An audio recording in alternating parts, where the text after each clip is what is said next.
सर्वप्रथम अपने शिव गुरु के चरणों के प्रणाम, मैया भवानी के चरणों के प्रणाम, स्वर्गीय साहब हरिंद्रानंद भैया के चरणों के प्रणाम, स्वर्गीय शक्ति स्वरूपा लीलम दीदी के चरणों के प्रणाम, कथा सुनने वाला सारे गुरु भाई बहन के चरणों के प्रणाम। मेरा प्रणाम स्वीकार हो, हे महादेव जी मेरा प्रणाम स्वीकार हो। आई गुरु भाई बहन, आज एगो कहानी सुनल जाई, एगो सेठ आ एगो कुम्हार से जुड़ल, लेकिन कहानी के शीर्षक कुछ और बा। कहानी बहुत ही ज्ञानवर्धक बा। देखी दीदी, जैसे कोनो मंत्र के या कोनो पूजा पाठ के या कोनो व्रत के नियम बनावल जाला, और नियम के यदि सही रूप से पालन कइला त का फल मिलेला, का लाभ होला। अल्लाह प्रवाही कइला त कुछ ना देखे के ना सुने के मिलेला। यही के संबंध में ही कहानी बा। देखी, जैसे हमने के 3 सूत्र के पालन कइल जाता, कुछ लोग नियम से पालन करता, प्रतिदिन डर से पालन करता, कुछ लोग लापरवाही से करता। कहियो 3 सूत्र के पालन होला, कहियो ना होला, एकरा के लापरवाही कहल जाला। तो लापरवाही से जब पालन कइल जाई तो लापरवाही से कुछ देखे सुने के ना मिली। जैसे दवाई खाए के बा, अब डॉक्टर दवाई दे देलक, दवाई के भी नियम बा, संयम बा, कुछ परहेज बा। वो नियम से संयम से यदि खाइल जाई तब जाके ओकर अवसर देखे के मिली। लापरवाही कइल जाई तब पूरा दवाई उड़ा जाई, लेकिन कुछ अवसर ना देखे के मिली, दुख जहे के तहे रह जाई। काहे कि हर चीज़ के सिस्टम बा, नियम बा। तो वही तरह डॉक्टर के दोष दियाई कि डॉक्टरे निमन नइखे, आ जे नियम से दवाई खाई ओकर थोड़ा टाइम लगी, लेकिन दुख दूर हो जाई। तो ठीक वही तरह हमनी के भी 3 सूत्र के जो नियम बा, वो नियम के हमनी के सही पालन कइल जाई तो देखी नियम पालन कइला के कैसन चमत्कार होला आ का लाभ होला। यही के संबंध में आई, बहुत ही ज्ञानवर्धक कहानी बा। एक कहानी के आई दीदी पूरा सुनल जाओ। एगो गांव में बहुत भारी महायज्ञ होत रहे। महायज्ञ होत रहे तो वहाँ कथा सत्संग सब कुछ होखे। काहे कि जग होला, उस जगह पर कथा सत्संग होला, रामायण होला, कृष्ण लीला होला, भजन कीर्तन होला, सब कुछ होला। और गांव के लोग भक्ति में एकदम डूबा रहेला, विभोर रहेला। तो वो गांव में जहाँ जग होत रहे वहाँ भी कथा सत्संग होत रहे। गुरु जी लोग, महात्मा जी लोग आई रहे कथा सुनावे। 1 हफ्ता के बाद जग समाप्त भइल। जहिया विसर्जन रहे तब विसर्जन के दिने वहाँ जौन गुरु जी कथा सुनौले रहनी, सब लोग बड़ा दिल से मन से कथा सुनले रहे। बड़ा अच्छा लागे कथा सुनला के बाद सबके ज्ञान मिले।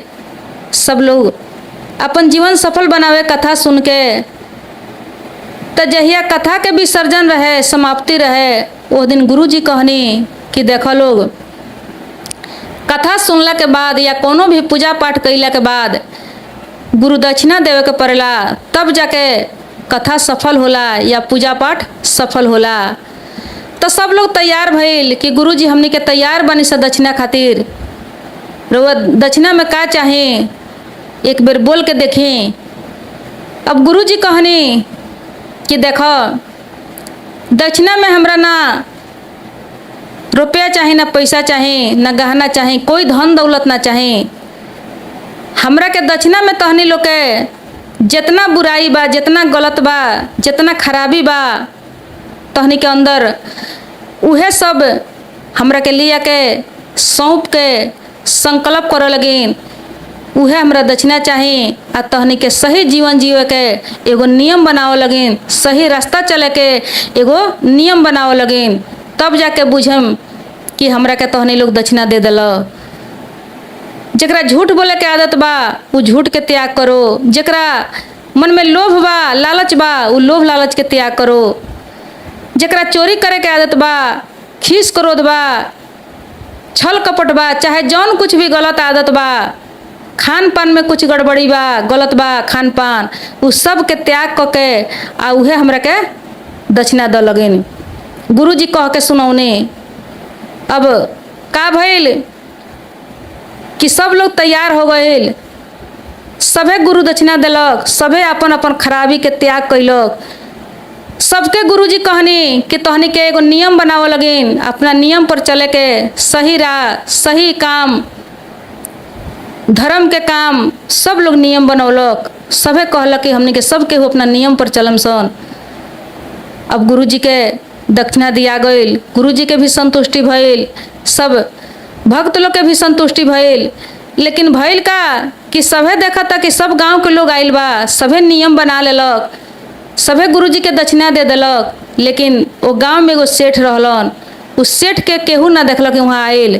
तो गुरुजी पूछनी कि कोई बाकी तो नहीं खे, सभे आके दक्षिणा दे देलक कि कोई बाकियो लागल बा। तो गांव के लोग कहल कि ना गुरुजी, सभे आके दक्षिणा दे देलक लेकिन सेठ जी नहीं खन लौकत। गुरुजी कहनी कि सेठ जी के बुला के लियावे के। सेठ जी के लगे खबर गईल, सेठ जी अइले। सेठ जी से कहलक लोग कि गुरुजी के अपन जौन भी खराबी बा उ खराबी के गुरु दक्षिणा में देवे के बा, आ एगो नियम बनावे के बा। ऐसे गुरुजी कहनी कि नियम से जे चली, जे सही राह पर चली, तब जाके हमरा ई कथा सुनौला के, सुनला के फल मिली। सुनाहू वाला के फल, सुनहू वाला के फल, न तो ये कथा सुनला के कोनो मोल ना रह जाई, कोनो फायदा ना होई। व्यर्थ में एक हफ्ता के टाइम जौन बा समझी कि चल गईल। तो उसे गुरुजी नियम लागू कईनी कि सभे अपन खराबी त्याग करो आ सही राह पर चले के नियम बनाओ। तो सेठ जब अइले तो कहले कि हम कौन ऐसन खराबी, हमरा में कुछ खराबी नहीं खे लौकत। इनका लागल कि हमरा में कुछ खराबी नहीं खे। लेकिन वहाँ सब लोग कहलक कि ना, नियम बनावे के पड़ी, अपन गलती के त्याग करके गुरुजी के ये आज्ञा बा कि कोनो ना कोनो नियम लेवे के पड़ी, तब जाके गुरु दक्षिणा होई। तो कहले सेठ कहले कि ठीक बा, जब नियम बनावे के बा, अब देखी का नियम बनाओ तारे। उनका घर के अगाड़ी एगो कुम्हार के घर रहे, माटी के बर्तन बनावेला कुम्हार के घर रहे।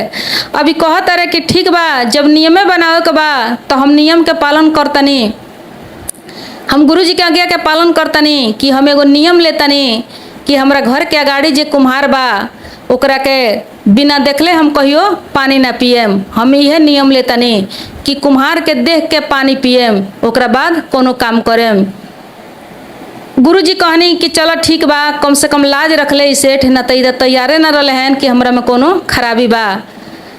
अब सभे अपना अपना घरे गईल। सेठ घरे जब गईले तो सोचले कि हम तो गुरुजी से संकल्प ले बानी कि हम कुम्हार के मुंह देख के पानी पियम। अभी अपना नियम के पालन करे लगले, नियम ले ले, लेकिन एकरा के निमाहे लगले। रोज कुम्हार के जाके सबसे पहले मुंह देखस, ओकरा बाद में ही पानी पियस। ये अपना घर में कोई से बतौले ना रहे, कोई की बात मालूम ना रहे, चुपके से जास आ कुम्हार के चेहरा देख के आवस, ओकरा बाद में पानी पियस। ऐसे ही समय बीतत रहे, कुछ दिन बीत गईल। एक दिन के बात है कि सेठ कहीं घर से बाहर गईले। जब घर से बाहर गईले तो रात में उनका रह जाए के पड़ल। सवेरे अइले, उ सवेरे उनका याद आइल कि जब हम घरे ना पहुँचेम तो कुम्हार के मुंह ना देखम, तब तक हम पानी कैसे पियम। अब वहाँ से तुरंत उ अपना घर के ओर चल दिले। घरे अइले, थोड़ा सा लेट हो गई रहे। घरे आके अपन झोरा झारी जौन कुछ भी रहे घर में बिक के तुरंत घर से निकल गईले।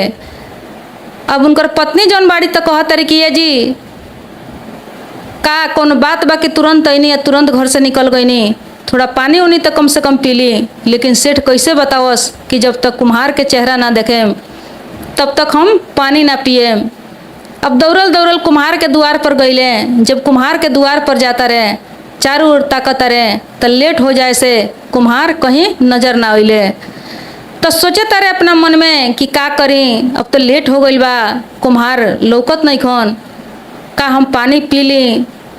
तोड़ दिए नियम, खास तो नियम में कुछ हो जह लौकत नहीं खे। बहुत दिन ले गुरुजी के हम आज्ञा के पालन कर चुकल बानी, लेकिन फिर कहस कि ना, गुरुजी के आज्ञा के पालन हम जब 12 बरस से करत आ गइल बानी, तो हम एक पल में यदि पानी पी लेतानी तो समझी कि गुरुजी के आज्ञा के उल्लंघन होई आ सारा नियम हमर खत्म हो जाई, 12 बरस के तपस्या जौन बा भंग हो जाई। यह सोच के मन में डेरा तरे सोचा तरे, कभी मन में भाव आवे कि का पानी पी ली हम, फिर कहस कि ना 12 बरस के हमारी जौन नियम बनावल बा, 12 बरस जे जौना के हम निबाह के आइल बनी, उ तपस्या जौन बा हमर भंग हो जाई, गुरु जी के बात के उल्लंघन हो जाई। यह सोच के अब कुम्हार के पत्नी के बुलाओ तरे। कुम्हार के पत्नी जब अली तो पूछले कि कुम्हार भाई कहाँ गइल बड़े, कहीं लौकत नहीं खन। तो कुम्हार के पत्नी कहली कि उ चल गइल बड़े पहाड़ के ऊपर बर्तन बनावे खातिर, माटी के व्यवस्था करे, माटी कोड़ के लिए आवे। अब देखें सेठ जी दौड़ल दौड़ल वही जा पहुँचा रहे जहाँ कुम्हार गई रहले। कुम्हार पहाड़ के ऊपर चढ़ के आ माटी कोड़त रहले। माटी कोड़ते कोड़ते देखी उनका माटी के अंदर से, वो पहाड़ के भीतर से धन से भरल एगो बहुत बड़का हीरा मोती सोना चांदी से भरल घड़ा मिलता। अब वो घड़ा देख के कुम्हार एकदम चकित हो गई बड़े कि हे भगवान, हे प्रभु, ये कौन लीला हो। तब तक वही समय में इस सेठ जी पहुंच जाता रहे। सेठ जी जाके नीचा से अपन मुड़ी उठा उठा पहाड़ के ऊपर देखे लगलन कि कुम्हार कब लौकी हैं कि हम उनका चेहरा देखें आ जाके हम पानी पिए। तब तक कुम्हारों के जब घड़ीला मिल गई तो इहो लगले अगल बगल कुछ देखे कि केहू देखता कि का होता। अभी जब नीचा के तरफ ताकत रहे तो इस सेठ जी दिखाई दे दिले। अब सेठ जी जब दिखाई दिले तभी कुम्हार के लागल कि सेठ तो देख ले। तब पूछत रहे कि का सेठ जी कहाँ चलल बनी, का खोजे तनी, का निहार तनी। अभी सेठ जौन बड़े निहारस कि कैसे इनकर कुम्हार के चेहरा लोग जाई। तो उनकर स्थिति देख के कुम्हार पूछत रहे कि का सेठ जी केने चलल बनी, का देखतनी, का निहारतनी। अभी सेठ कहले कि कुछ ना, जौन देखे के रहे वो देख लेनी। अभी कैसे बताओस कि हम तोहर चेहरा देखे आइल बनी। कहले कि अरे कुछ ना, जौन देखे के रहा वो देख लेनी। अब देखी, अब इतना बात सुनला के बाद ये कुम्हार के लागल कि अरे ये तो सेठ जी देख ले। ये जौन धन से भरल घड़ा मिलल बा सेठ जी यह देख ले। लेकिन सेठ जी के कुछ मालूम ना रहे। अब कुम्हार कहता रहे कि सेठ जी रहुआ वही जा रुकी, रहुआ जायम जन, हमरा के आवे दी। अब कुम्हार सेठ के रोकवा के आइल बड़े। कहता रहे कि सेठ जी रउआ से विनती बा कि रउआ कहीं बताएम जन, हम रउआ दोनों आदमी में 50-50 कर लियाई। देखें जौन बात सेठ के जानकारी नहीं के वो बताओ तरे कि सेठ जी कहीं बात गांव में केहू से मत बताएम, एमे हम रउआ 50-50 कर लियाई। अब सेठ के कुछ समझ में आवत नहीं खे। कहत रहे कि कौन का कहत रहे, हमरा तो कुछ बुझाते नहीं खे। पूछले कि कुम्हार भाई तू का कहत रहा, हमरा तो कुछ समझ में आवत नहीं खे। तो कहले कुम्हार के देखी सेठ जी उहे जौन रउआ देखनी हो, जौन रउआ देखनी हो वही में रउआ आ हम 50-50 कर ले जाई। कोई से रउआ कहे मत, बताए मत। तो कहले कि हम का देखनी हो। सेठ कहले कि हम का देखनी हो। तभी कुम्हार बताओ तारे कि जौन धन से भरल घड़ा निकलल खो वही के बात हम कहतनी कि रउआ देखनी हो। तो कोई से बताए मत, हम रउआ 50-50 कर ले जाई। तब जाके सेठ बताओ तारे, कह तारे कि सुनो कुम्हार भाई, हम कुछ ना देखनी हो, धन से भरल घड़ा हम कुछ नहीं की देखले। आ हम ओकरा खातिर ना कहनी है कि हम देख ले बानी। देखो गांव में जहिया जग भई रहे वो बेरा गुरु जी सब केहू के एगो नियम बनौले रहलन, नियम पर चले के। तो हम अपना मन में एगो नियम ले रहनी हो कि हम जब तक कुम्हार के मुँह ना देखें तब तक पानी ना पिएम। तो आज हम घर से बाहर गई रहनी हो, अनी है तहरा द्वार पर तो तू दिखाई ना दिल हो। तहरा पत्नी से पूछ के पता ठिकाना हम अनी हो। जब तू हमरा लो गई हो तो उहे हम कहनी है, तू पूछल ह कि सेठ जी का देखतानी, तो हम कहनी है कि जौन देखे के रहल उ देख लेनी।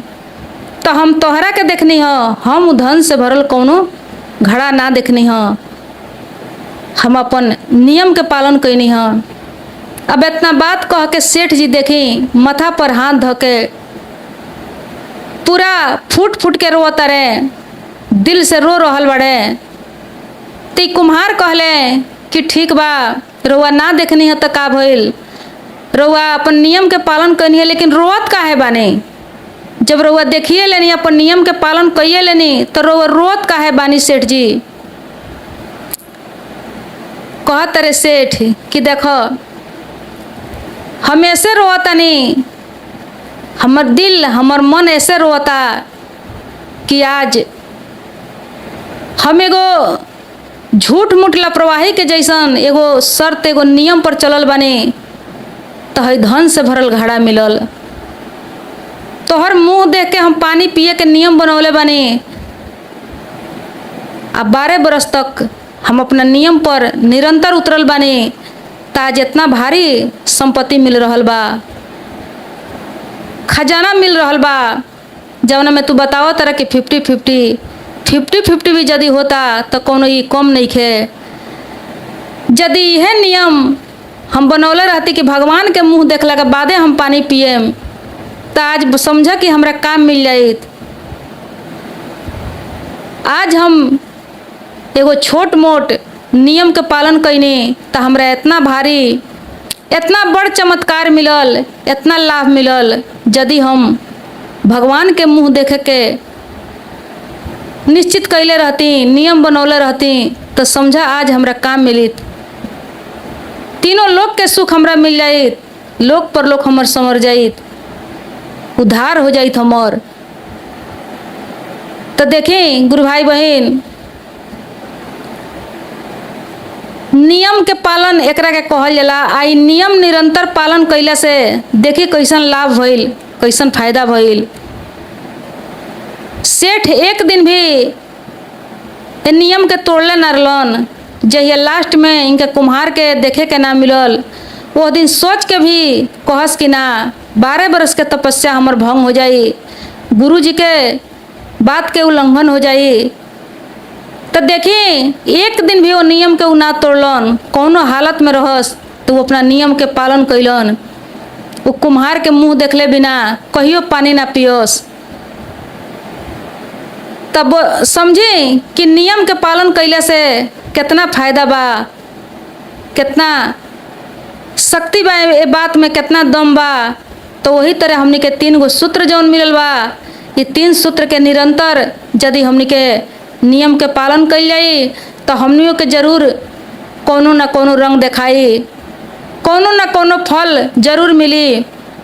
इस सेठ तो इहो ना समझले रहे, इनका तो इहो मालूम ना रहे कि ये नियम के पालन कैला से हमरा धन के खजाना मिल जाई या हीरा मोती मिल जाई। ये तो एगो खिलवाड़ समझ के लापरवाही के जैसन मन पर्दो केहू तरह एगो कि गुरु जी के बात रह जाई, ये नियम बनौले रहे, संकल्प कैले रहे। आ यदि हमनी के जान बुझ के डर से मन से ये 3 सूत्र हमनी के गुरु जी दिले बानी। जब 3 सूत्र गुरु जी के देहल ज्ञान हो, तो ये 3 सूत्र के यदि हमनी के पालन कर लेता, निरंतर ये नियम पर चलल जाता, तो समझी कि हमनियों के आवेला दिन में जरूर कोनो ना कोनो खुशी के खजाना हमनी के मिलबे करी, हमनी के सब दुख दूर हो जाई। तो अपना महादेव जी पर विश्वास करी। आई 3 सूत्र के पालन, लापरवाही ना करी दीदी, लापरवाही करेम तो कुछ ना होई, नियम टूट जाई। आ यदि नियम प्रतिदिन नियम के पालन करतनी तो जरूर कुछ ना कुछ देखे के मिली। आई आज गुरु भाई बहन, आज के कथा के नाम बा कि अनहक गारी राम दुआरी। अनहक गारी राम दुआरी एगो जेठानी आ एगो देवरानी से जुड़ल ई कहानी बा। देखें दीदी, ई अनहक गारी राम दुआरी ई शब्द सभे जानता, हम रउआ सबके मालूम बा ई शब्द। काहे कि घर घर में, हर गांव में इस शब्द के उच्चारण कइला, लेकिन केवल हमने के उच्चारण करे निसन दीदी, केवल हमने के इस शब्द दूसरा के उपदेश दियाला, दूसरा के कहल जाला, समझावल जाला, लेकिन जब अपना पर सहन करे के जब टाइम आवेला तो हमने से खुद सहन ना होला। हमने के केवल शब्द के जानकारी बा, अर्थ के जानकारी नहीं है।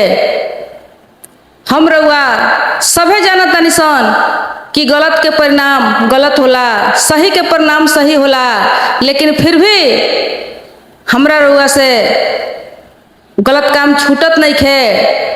हमने के लागता कि हम दूसरा के उपदेश देतानी गलत जौन बात हम छुप के कर रहल बानी, कोई देखत नहीं खे, कोई जानत नहीं खे, लेकिन ऐसा बात नहीं खे। देखी दीदी, हमने के पृथ्वी पर, ये धरती पर आज सीसी कैमरा के निर्माण भइल बा। सीसी कैमरा आज हर जगह गुनाहगार के पकड़े खातिर, चोर के पकड़े खातिर हर जगह एकर व्यवस्था कइले बा सरकार। लेकिन हमने के पृथ्वी के जौना बेरा उत्पत्ति भइल बा तौना बेरा हमने के परमात्मा सीसी कैमरा के निर्माण कइले बाड़न। हमने के कितनो बंद कोठरी में कुछ गलत कइल लेता, केहू से छल कइल लेता कि कोई के मालूम नहीं खे, कोई के जानकारी नहीं खे, लेकिन हमने के सारा सीसी कैमरा में हमने के रील तैयार होता, हमने के वीडियो तैयार होता। जब परमात्मा के घर में हमने के जाई लेला तो सीधे हमने के कैमरा खोल के सब देखावल लेला। हमने के जौन भी करनी कइले रहनी सन सब उस सीसी कैमरा में कैद बा। तो सीसी कैमरा कोनो नया नहीं खे भगवान खातिर, इस शुरू से कर लागू बा सीसी कैमरा हमने के ऊपर, लेकिन हमने के समझ नहीं खे। समझ सब बा, देखिए दीदी, समझ सब बा हमने के, लेकिन समझदारी नहीं खे। समझ ऐसे बा कि हमहू जानतनी, रउओ जानतनी कि अनहक गारी राम दुआरी। समझ बा, लेकिन समझदारी केंगे नहीं खे कि हम समझतानी, रउआ समझतानी, लेकिन जब अपन समय आवता, टाइम आवता सहन करे के कि अनहक गारी ना केहू के देवे के चाही, केहू के साथ गलत ना करे के चाही, वो समय में हमनी के समझदारी खत्म हो जाता दीदी। समझ बा हमनी के कि सत्य का हो, असत्य का हो, झूठ का हो, साँच का हो, लेकिन समझ होते हुए भी जहाँ जरूरत पड़ जाता वहाँ हमनी के समझदारी खत्म हो जाता। ताई ये हमनी के शब्द जौन सुनल जाला, जौन हमनी के खुद बोलल जाला कि अनहक गारी राम दुआरी, रउओ बोलतानी, हमहू बोलतानी, लेकिन फिर भी हमनी के गारी दियाता, देहल जाता, केहू के प्रति गलत सोचल जाता। तो ये शब्द जौन बा, इस शब्द के अर्थ है समझी कैसन बा।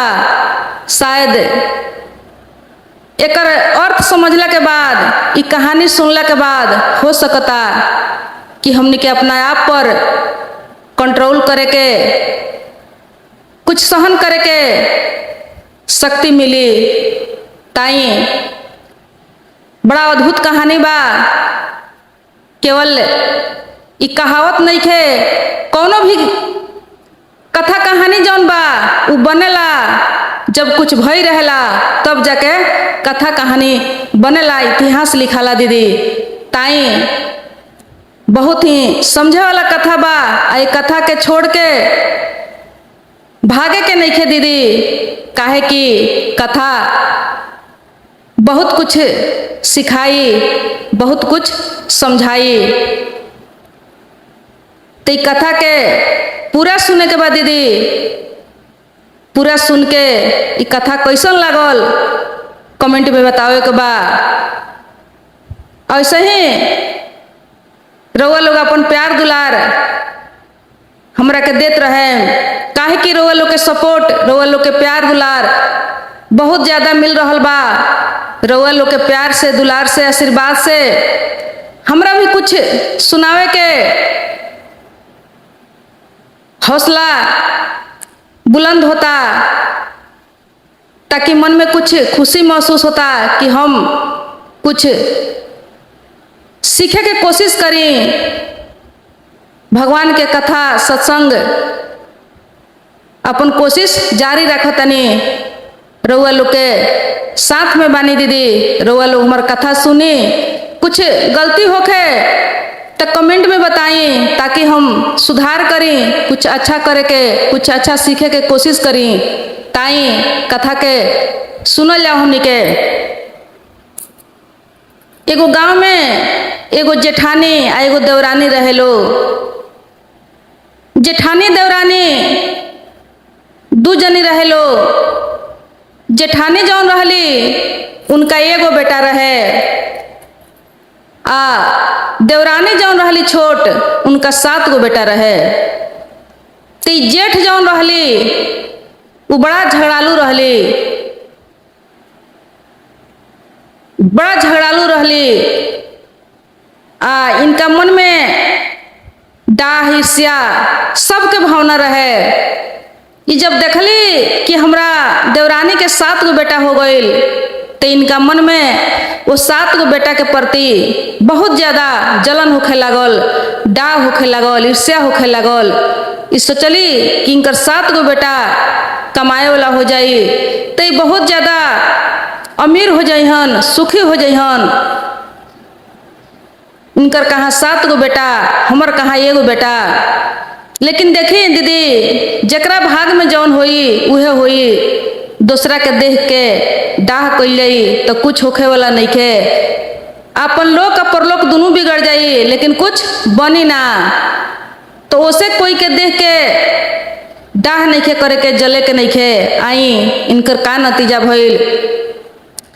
अभी का करस कि जलन के मारे इनका से रहल ना जाइल जाए, तो अपना देवरानी से कोनो ना कोनो बात के बहाना लेके, कोनो कोनो जड़ खोज के, टेंट खोज के ये झगड़ा शुरू कर देस।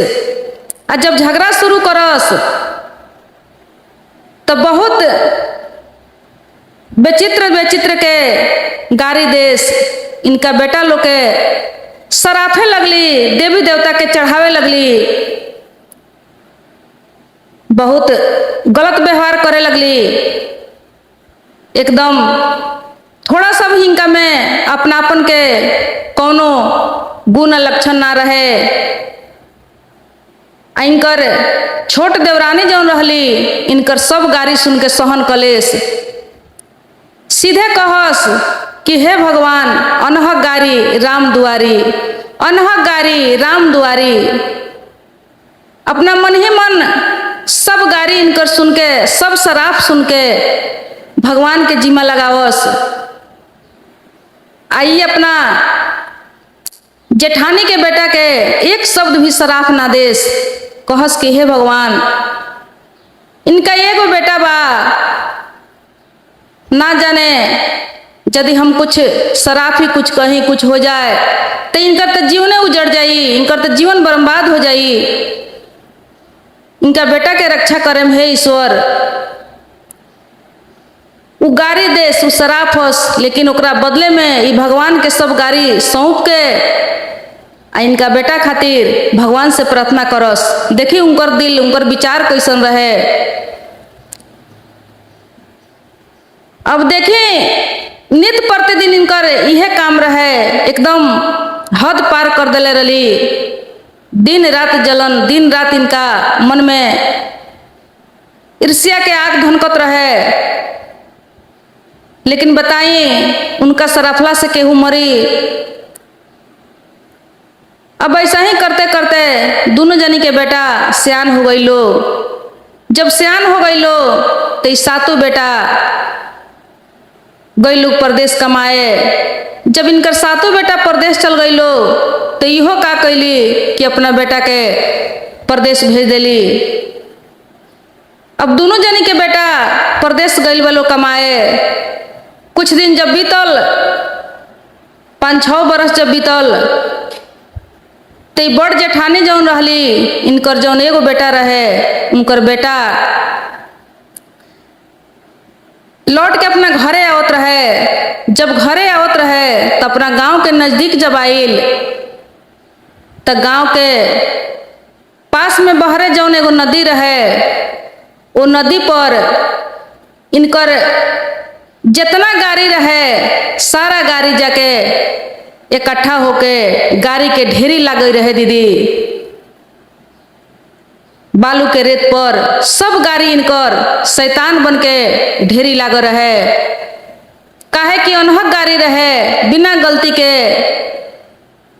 गाड़ी देले रही। आ इनकर छोट देवरानी जौन रहली, सब भगवान के जिम्मा में लगौले रहली कि हे भगवान, अनहक गाड़ी राम दुआरी।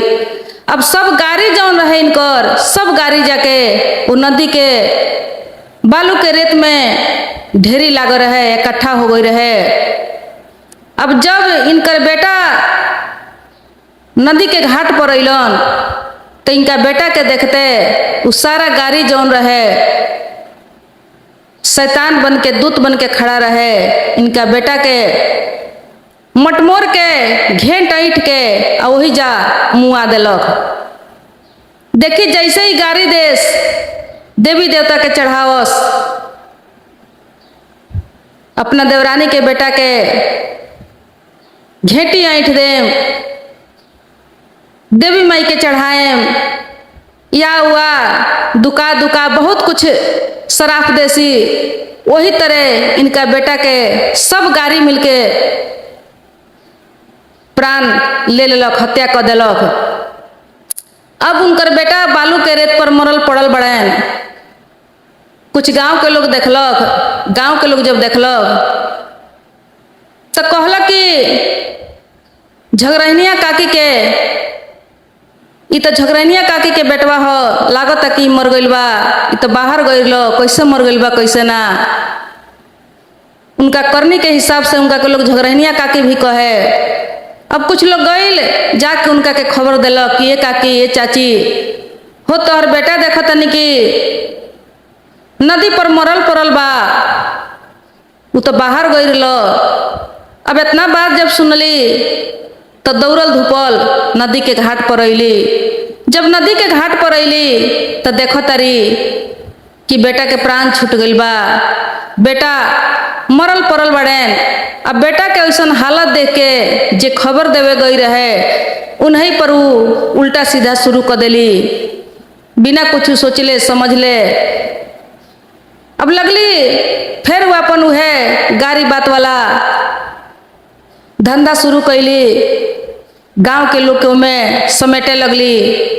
जब गांव के लोग के समेटे लगली, अपन अनाप शनाप गाड़ी सुनावे लगली। गांव के लोग के जिम्मा देवे लगली कि गांव के लोग के काम हो, हमरा लड़का के लोग मिल के मुआ दिले बा।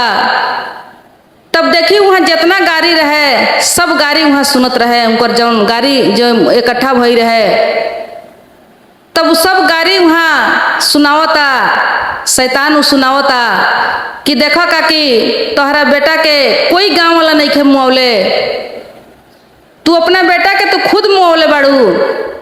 काहे कि तू अनका बेटा के देख के, दूसरा के बेटा के देख के तू दिन रात जलत रहलू हो, दिन रात देवी देवता पर चढ़ावत रहलू हो, घेंट ऐठत रहलू हो। तो उहे शब्द तोहर आज तोहरा पर उल्टा बार कैले बा। काहे कि उ बेचारी बेकसूर रहे, ओकरा में कोनो कसूर ना रहे, ओकरा बेटा सन में कोनो कसूर ना रहे। तू अनहक गाड़ी देत रहलू हो, आ अनहक गाड़ी राम दुआरी जाके जमा होत रहलो, उहे आज तोहरा पर भारी पड़ गइल बा। उहे अनहक गाड़ी तोहरा पर पड़ल बा भारी।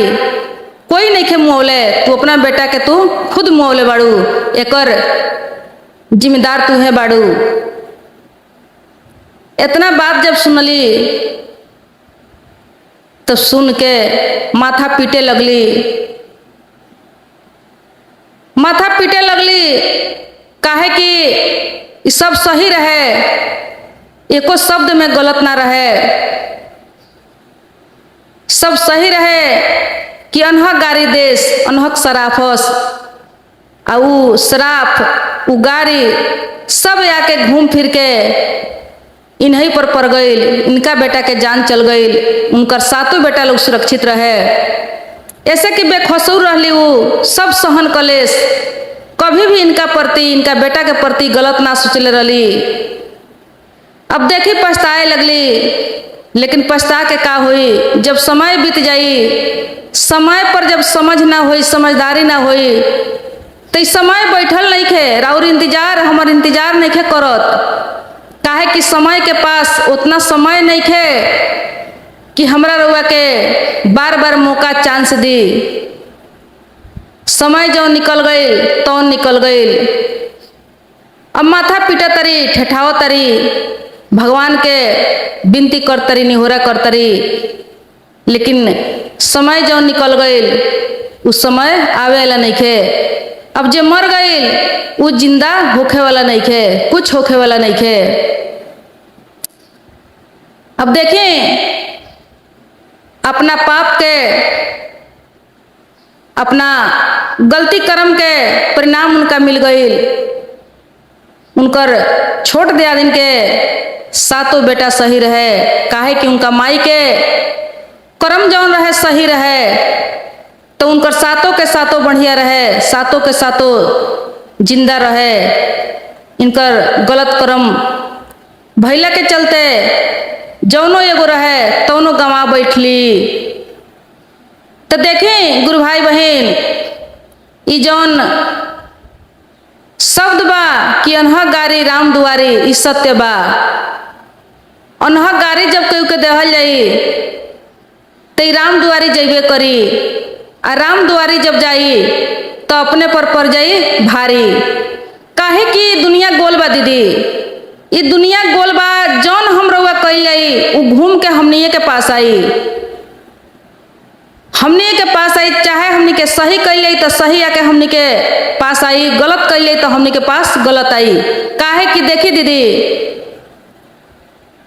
हमारा और बेटा बा, यदि बेटा घर से नाराज होके गुस्सा होके कहीं निकल के चल गई, बाहर गई, कोनो देश में जाए, लेकिन 6 महीना साल भर के बाद फिर लौट के कहाँ आई तो हमरे लगे आई, रउए लगे आई। काहे कि हमर हो, काहे कि राउर हो। हमार बेटा दूसरा के पास ना जाई, चाहे हम कैसनो होखी, चाहे हमार बेटा कैसनो होखे, राउर बेटा दूसरा माई के लगे ना जाई। रउआ यदि कहीं घर से नाराज होके जाएम 6 महीना साल भर के बाद, जब आएम तो अपने घर में आएम, अपने बेटा पतोह के लगे आएम, कहीं दूसरा के घर में ना जाएम। ठीक वही तरह दीदी हमनी के कर्म जौन बा वो घूम के नाच के हमनी के पास आवेला। काहे कि वो हमार कइल ह, राउर कइल ह। हमार राउर कइल में दूसरा के अधिकार नहीं खे। दोसर केहू ओकरा पर अपन हक जतावे वाला नहीं खे। जैसे अपन कोनो संपत्ति होला वही तरह के कर्म जौन कइल बा वो हमार ह, राउर ह, हमनी के खास चीज ह उ, तो हमनी के पास आई, दूसरा के पास ना जाई। तो उसे दीदी देखी सचेत रही आज से कि सत में ये अनहक गारी कोई के मत दी, कोई के मत सताई। ठीक बा केहू रउआ साथ गलती कर रहल बा, दोसर केहू देता तो देवे दी, ऐसे कि वो अनजान बा। जब वो देता तो रउआ भगवान के जिम्मा में लगाई। जब भगवान के जिम्मा में लगाएं तावे वाला दिन में रउओ घर में, रउओ परिवार में यदि कोनो किस्म के परेशानी आवता तो भगवान ओकर रक्षा करी हैं। बाकी रउआ मत कोई खातिर गलत सोची, कोई के मत दुखाई, कोई के अनहक गारी मत दी। धन्यवाद दी यदि कोई गरियावता तो ओकरा खातिर भी भगवान से प्रार्थना करी, ओकरा घर परिवार खातिर प्रार्थना करी, लेकिन गलती मत कोई खातिर सोची। गलती काम के गलती परिणाम करे वाला के करे दी, देखा देखी के कोई जरूरी नहीं खे कि हम केहू से कम नहीं खी तो हम केहू से कम नहीं खी। कम बन के रही दीदी, छोट बन के रही। छोट बन गईला से कोनो हिनाई नहीं खे, कोनो शिकायत नहीं खे। समझी कि अपन भलाई बा। देखी गुरु भाई बहन, बहुत सुंदर एगो भजन बा कि मोरा घर के सामने गुरुजी राउर मंदिर बन जाइत, हम उठती भोरे भोरे राउर दर्शन हो जाइत। आई एगो शिष्या के भाव बा कि हे गुरुजी, हमरा घर के सामने यदि राउर मंदिर बन जाइत तो उठ सुत के हम दर्शन करती। इहे मन में एगो चाहत बा, इच्छा बा। एगो शिष्या अपना गुरुजी से अपन भाव प्रकट करतरी। ताई बड़ा सुंदर भजन बा, ये भजन के सुन लाओ। भजन के पूरा सुने के बा। आई कैसे कहतरी, मोरा घर के सामने गुरुजी राउर मंदिर बन जाइत, मोरा घर के सामने गुरुजी राउर मंदिर बन जाइत। हम उठती भोरे भोरे राउर दर्शन हो जाइत, हम उठती भोरे भोरे राउर दर्शन हो जाइत। मोरा घर के सामने गुरुजी राउर मंदिर बन जाइत, मोरा घर के सामने गुरुजी राउर मंदिर बन जाइत। हम उठती भोरे भोरे राउर दर्शन हो जाइत, हम उठती भोरे भोरे राउर दर्शन हो जाइत। मोरा घर के सामने गुरुजी राउर मंदिर बन जाइत, मोरा घर के सामने गुरुजी राउर मंदिर बन जाइत। देवघर नगरिया जैसन बन जाइत राउर धाम, हम देखत रहती खिड़की से ये गुरु सुबह शाम।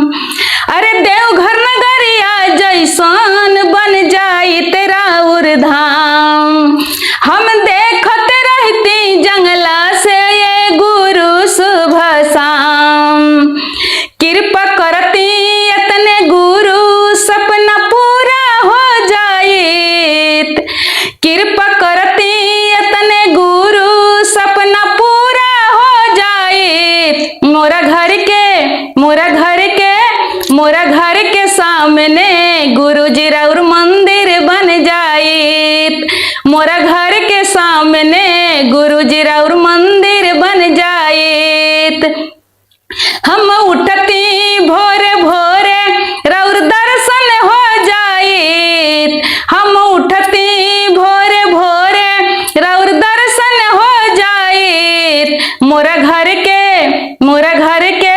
मोरा घर के सामने गुरुजी राउर मंदिर बन जाइत, मोरा घर के सामने गुरुजी राउर मंदिर बन जाइत। कह तरीके गुरुजी देवघर नगर के जैसन राउर धाम बन जाइत, हम खिड़की से सुबह शाम निहारत रहती। आई आगे कैसे कहतरी, बड़ा अपना गुरुजी से सुंदर भाव प्रकट कैले बाड़ी। कहतरी, हमरो गाँव नगरिया हो जाई पौन पवित्र, रउआ शरण आइते हो अंबर से देवता पितर। कहतरी के गुरुजी हमार गांव नगर सब पावन पवित्र हो जाइत जब राउर मंदिर बन जाइत, और रउआ शरण में अंबर से सब देवी देवता लोग आइत। काहे कि जहाँ शिव जी के मंदिर होला वहाँ सब देवी देवता के आगमन होला, सब देवी देवता के स्थान होला। ताई कैसे कहतरी, हमरो गाँव नगरिया हो जाई पौन पवित्र, रउआ शरण आइते हो अंबर से देवता पितर। मन के सूखल बगिया में हमरा फुलवा खिल जाइत, मन के सूखल बगिया में हमरो फुलवा खिल जाइत। मोरा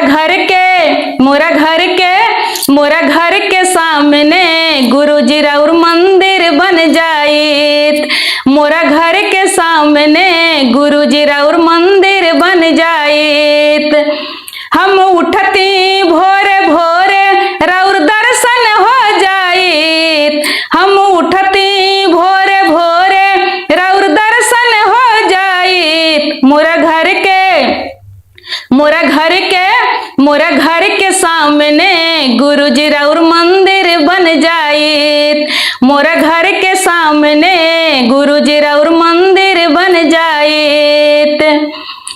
खुल जाइत भगिया हमरो जीवन सेवा में बीतवती। दया मंगती चर्चा न मन भजन रोज सुनवती।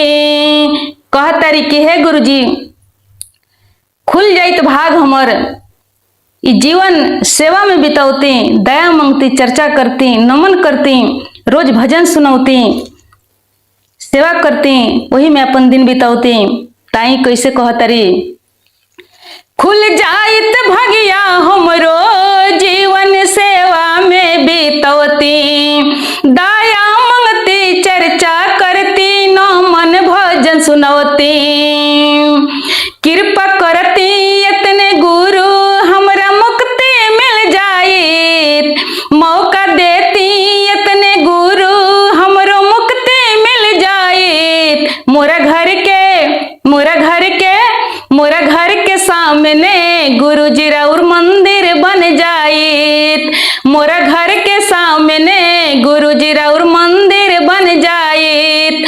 हम उठती भोरे भोरे राउर दर्शन हो जाइत। हम उठती भोरे भोरे राउर दर्शन हो जाइत। मोरा घर के सामने गुरुजी राउर मंदिर बन जाइत। मोरा घर के सामने गुरुजी राउर मंदिर बन जाइत। मोरा घर के सामने गुरुजी राउर मंदिर बन जाइत। हर हर महादेव।